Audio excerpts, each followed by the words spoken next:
Are we crazy? Are we out of our minds? Or are we just mentally screwed? I recently went through something that has traumatized me for life.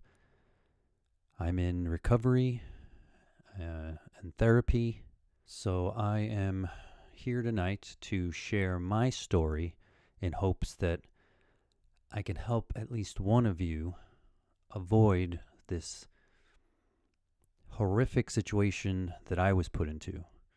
I recently dated a vegan. I identify as a meat eater. I always have until I met her. Little did I know that she was grooming me.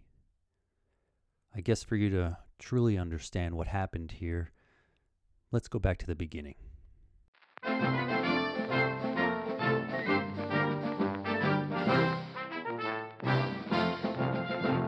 It was fall. The leaves, they were a-changin'. I was at a farmer's market. I often went to pick up fresh fruit and veggies to go along with my steaks and burgers. But this time was different. As I went to pick an apple from the wicker basket made of wicker, our hands touched. Turns out we were both reaching for the same apple. Later, I learned that this was actually one of her moves. I overheard her talking to her friends about it. She called it bobbing for carnivores. I'm sorry, can we just take a break?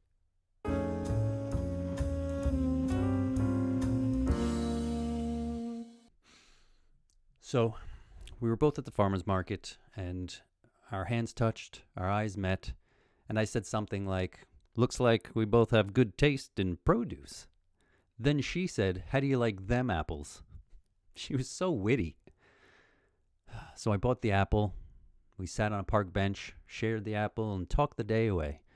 She always had a way of making you feel real comfortable, you know. Little did I know, she was a bad apple. I'm sorry, can we stop again?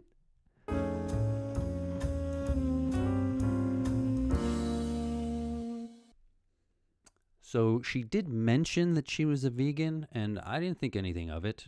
I mean, I think my exact response was, "You do you, boo." Everything was going well until about the second month. That's when the grooming started.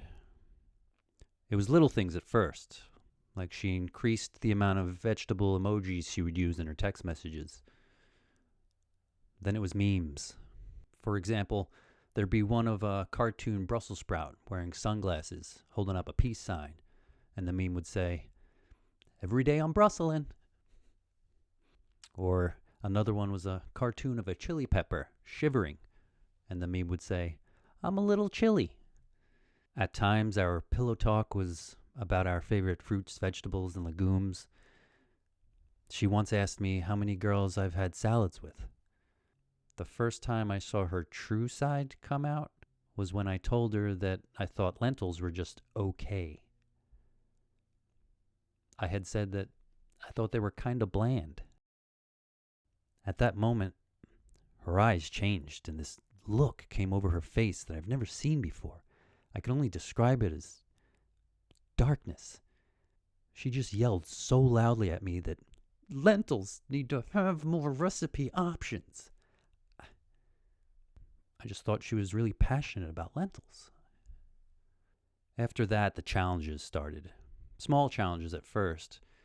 Like, "I bet you can't go a whole day just eating salad." And I like challenges just as much as the next guy, so I took her up on a lot of them.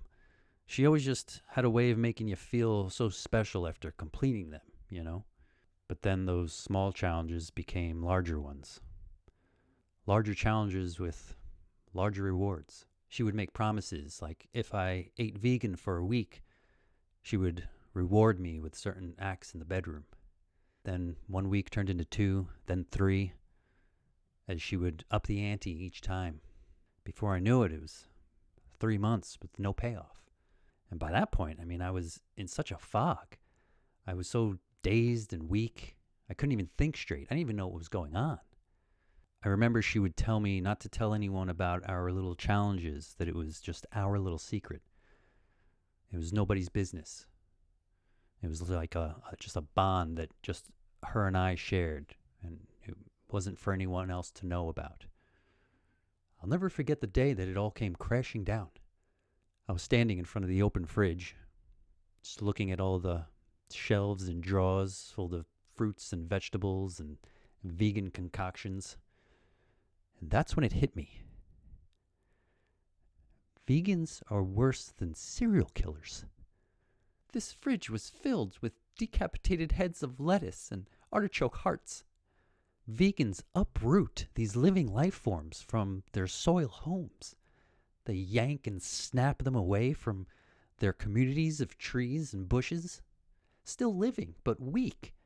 Unable to defend themselves, they're thrown into baskets and crates, hauled off in trucks, sent off to be sold. And then once they're sold, they're still alive, but they're weaker now, only to be propped up on kitchen counters, to be put on display like some sort of sick prize piece, as they die a slow death while mold eats away at their flesh. Or even worse, they're kept alive just a little bit longer by being stuffed into a fridge. It's like being on death row, where they're just waiting for their time to be chosen for death by consumption. I'm sorry, I'm going to need another break.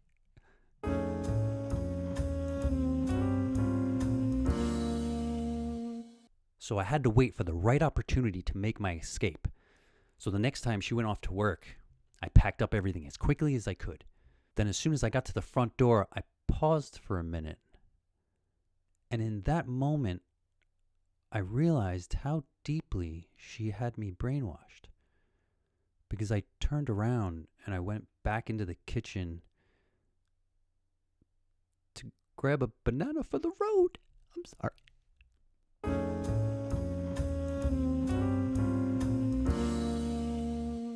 Now, I do want to say that grooming is not funny, and being a vegan is also not funny. But combining the two in this way is funny.